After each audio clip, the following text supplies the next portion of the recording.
Quand on en est au recadrage, on est déjà en train c'est des techniques de changement, de modification. Ouais. On est déjà donc loin avancé dans la consultation ou dans la grille TACT, puisque en fait, au départ, c'est grand 1, synchronisation, création d'une relation de qualité, et puis dans un deuxième temps, c'est état des lieux. Cet état des lieux, c'est quoi? C'est laisser la personne s'exprimer pleinement sur ce qu'elle pense du problème, voilà, ce qui l'amène, et voilà. Et ça, il faut du temps pour ça. Il faut laisser s'écouler la plainte, cette fameuse plainte dont on dit que c'est de l'huile vierge de première pression, puisque en fait le thérapeute n'y a pas encore mis son grain de sel, et donc elle est de grande qualité, et on va la recueillir. Nous, on l'a recueillie, on a l'habitude de la recueillir sous forme écrite. Et bon, ensuite chacun fait comme il veut, mais je trouve que la forme écrite, soit sur ordinateur, soit à la main, est un bon moyen de recueillir la plainte. C'est un recueil exhaustif, etc., qui va nous donner un échantillon de communication avec les propres métaphores de la personne, sa façon personnelle de violer la logique, parce qu'on viole tous la logique, etc. Enfin bon, on va avoir plein d'indications, et ça fait l'objet de formations et d'explications assez longues. C'est une technique qui est assez trapue. Puis, ensuite, une fois que s'est écoulée cette plainte, cette huile vierge de première pression, eh ben, on va faire comme les industriels, on va faire l'huile de deuxième pression. C'est-à-dire qu'on va aller chercher de l'information. Enfin, du moins, on va essayer de relancer un peu les choses.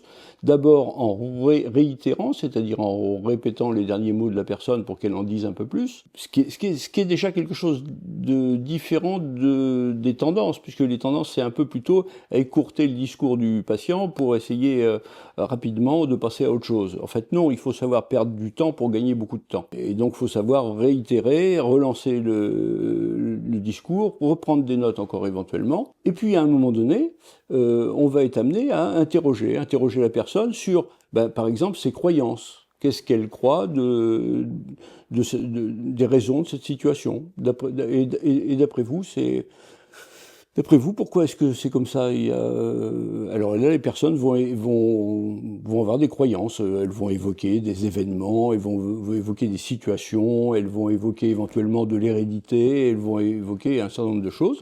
Et ce sont leurs croyances. Et ces croyances sont bonnes à noter. Il va falloir les recueillir. Et puis, on va aussi interroger sur les solutions tentées. Quand les personnes sont ennuyées, elles vont essayer de modifier ça. Et souvent, elles ont bénéficié pour ça de nombreux conseils, des conseils avisés.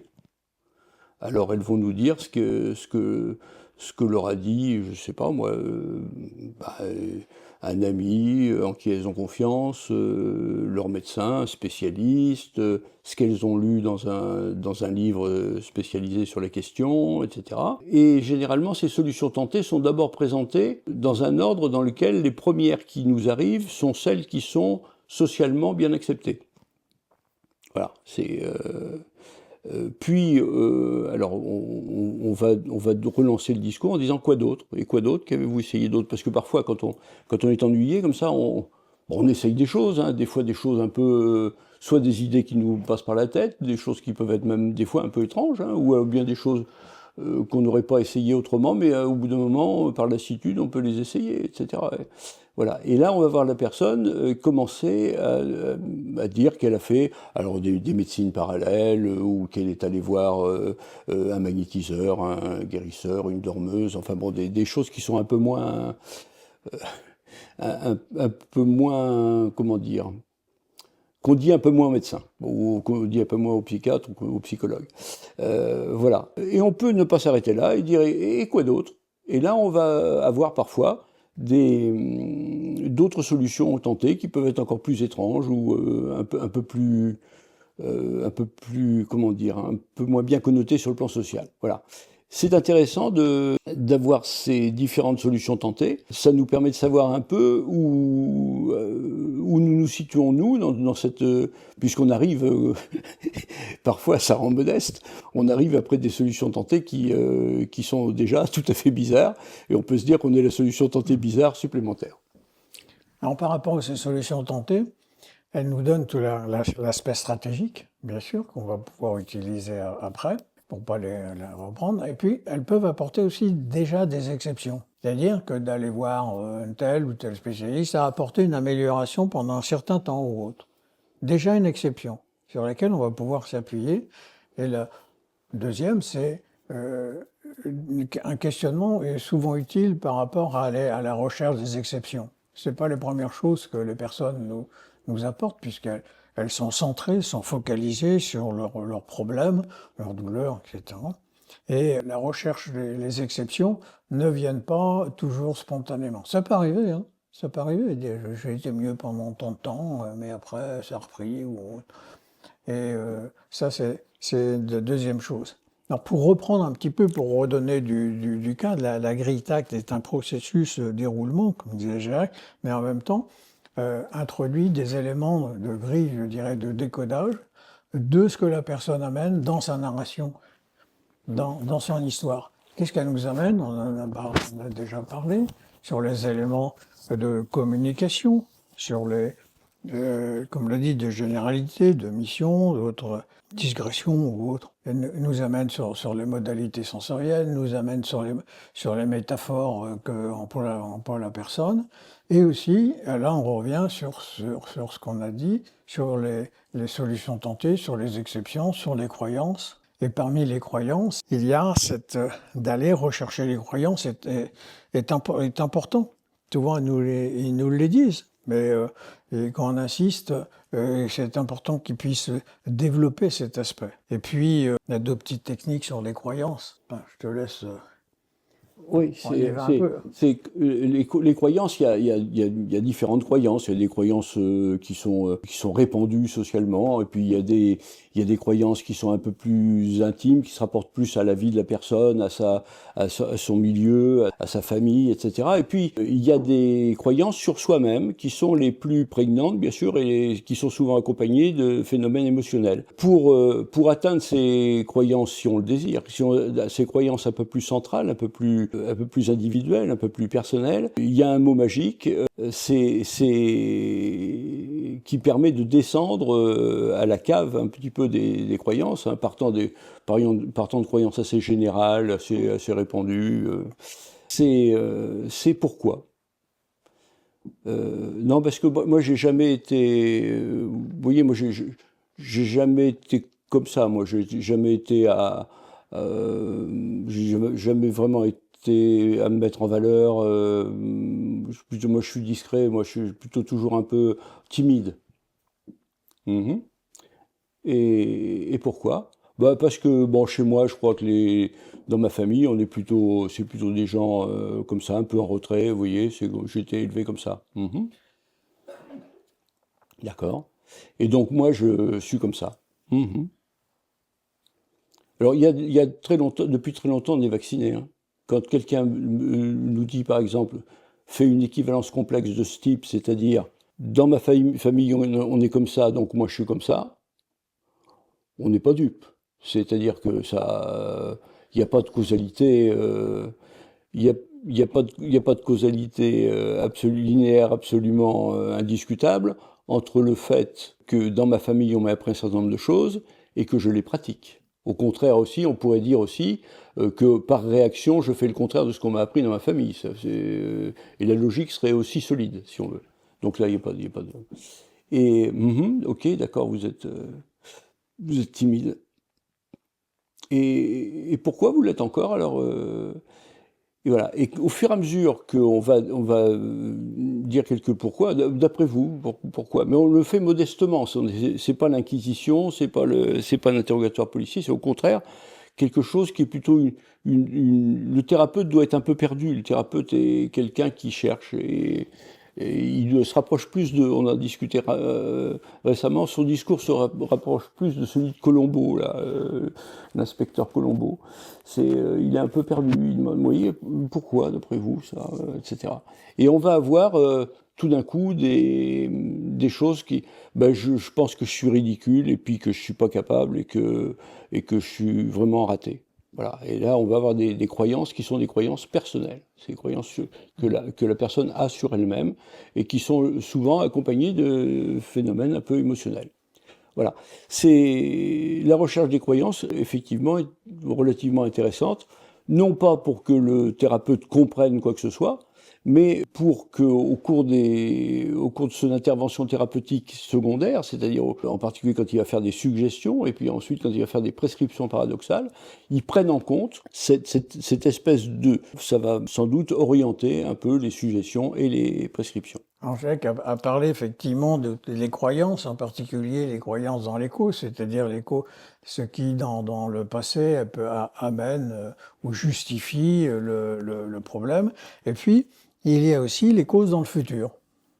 Et pour ça, il y a une technique qu'on a mis en place, ça s'appelle la fantaisie du pire. Alors la fantaisie du pire, pourquoi ces deux mots, fantaisie puis pire? C'est-à-dire, on va effectivement porter à la personne à imaginer, à supposer qu'est-ce qui va arriver de pire si la situation continue, qu'est-ce qui va se passer de pire. Et c'est là où il y a le mot fantaisie, c'est d'y introduire, pour que ça devienne supportable, une note d'humour.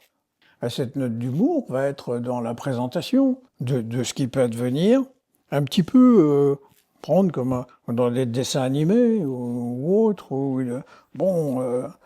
c'est un peu extravagant, c'est tellement extravagant qu'on peut effectivement se décaler, on voit que ce n'est pas de la réalité, un peu se dissocier de la réalité par rapport à l'humour, et qui permet d'aller plus loin.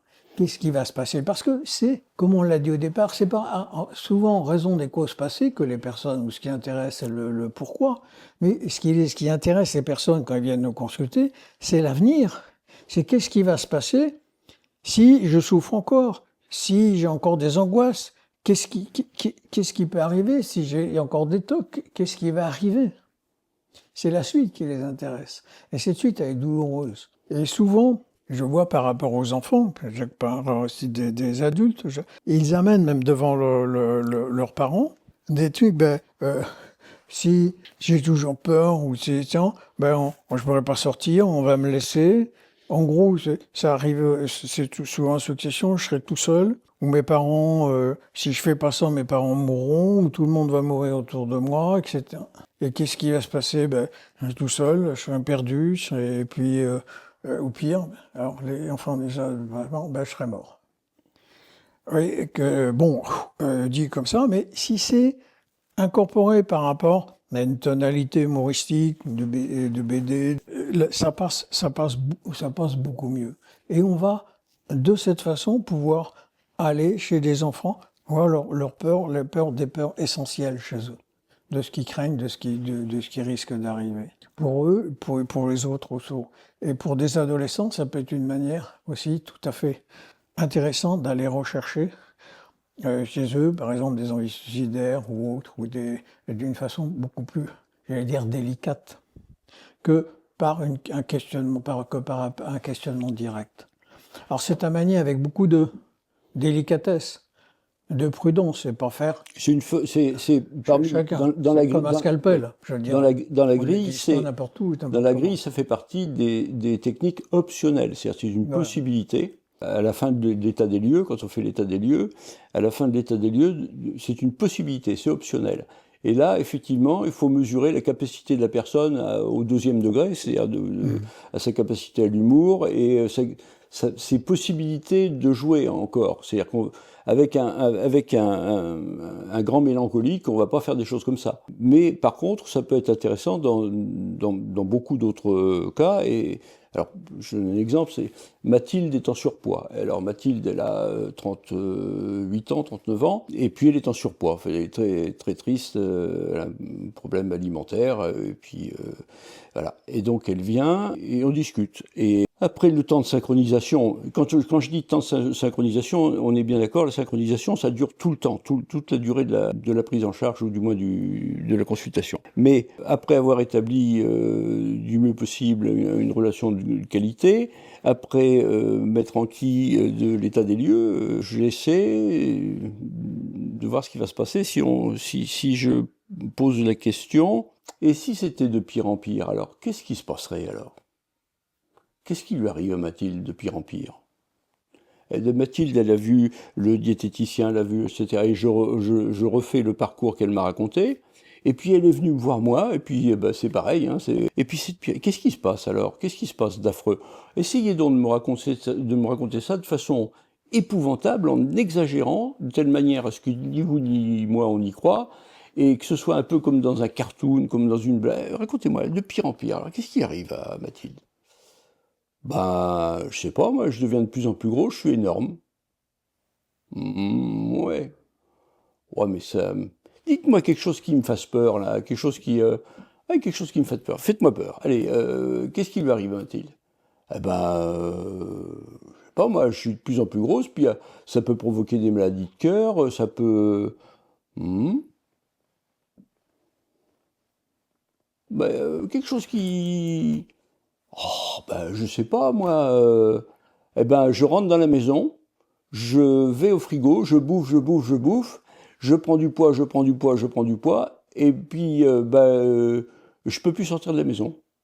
Ah ben, je peux plus sortir parce que les portes sont pas assez larges. D'accord. Avant ça, j'ai raté un épisode. Avant ça, je lui dis qu'est-ce qui se passe? Alors, racontez-moi de pire en pire. Bah, de pire en pire, je suis encore plus grosse que maintenant. Je trouve plus rien pour m'habiller. Et puis les enfants, ils ont honte. Quand je les emmène à l'école, ils disent non maman, arrête-moi là. Ils veulent pas que les autres enfants me voient. D'accord. Mais pire que ça. Bah, je sais pas, moi, pire que ça, que mon mari m'abandonne. Ouais, pire que ça, un truc. Je rentre dans la maison, je vais au frigo, je bouffe, je bouffe, je bouffe, je grossis encore, je peux plus sortir, je passe plus par les portes. Les portes, c'est 75 centimètres. Bon, on peut imaginer que ça puisse exister, quelqu'un qui passe pas par une porte de 75. Ah ouais. Non, pire que ça, un truc incroyable. Eh ben, je bouffe, je bouffe, je bouffe. Je suis énorme, j'explose, et il y a du gras qui coule le long des murs. Le long des murs. Voilà. Ah, quelle horreur! Et là, elle se met à rire, et moi aussi. Et je lui dis, bon, allez, soyons sérieux, on va continuer à travailler. Et là, je passe à autre chose. Je passe à la suite de la grille. Quel intérêt de l'histoire? L'intérêt de l'histoire, c'est qu'on a parlé de choses qui l'embêtent, et elle a évoqué ce qui l'embêtait le plus. Qu'est-ce qui l'embête le plus? Ce qui l'embête le plus, c'est finalement que les siens, du fait de sa prise de poids, s'éloignent d'elle, que ses enfants aient honte, que son mari la quitte. C'est des choses, c'est des peurs intermédiaires qu'on a appris à peu de frais. Et puis à la fin, elle raconte l'histoire de la personne qui explose, le gras qui coule le long des murs, et machin, et elle se met à rire, ce qui est toujours plutôt une bonne chose en consultation, quand les gens rient. Il y a tellement de gens qui pleurent que quand quelqu'un rit, c'est pas plus mal. Et c'est moi qui arrête le truc en disant bon, allez, soyons sérieux là, on s'égare un peu, voilà. Et c'est une scansion, c'est-à-dire on a passé quelque chose, on a établi une relation de bonne qualité, on a fait un état des lieux, on a fait un recueil de son mode de communication, et puis là, on est une espèce de point d'orgue, là, on passe à autre chose. On va passer à autre chose, et le autre chose, ça va être la suite de la thérapie, c'est-à-dire, en fait, la promotion du changement, c'est-à-dire les éléments qui vont permettre d'entreprendre le changement. Donc cette fantaisie du pire, qui est absolument pas obligatoire et qu'on ne fait qu'avec les gens avec qui on sent qu'on va pouvoir le faire, ils ont l'air d'être en état de pouvoir en bénéficier, c'est aussi un moment de bascule pour passer à la suite. Oui, toujours, ça c'est très important, toujours après ce type d'intervention, recadrer aussitôt. Et recadrer vers quoi? Ben justement qu'il y ait des changements positifs et intéressants pour la personne. Et ça, c'est ce changement. Mais ça vaut pour d'autres choses. Par exemple, là, c'est les annonces, par exemple, d'une maladie grave, d'un cancer, par exemple. C'est jamais, quelle que soit la manière dont on peut le faire, ça sera jamais bien reçu.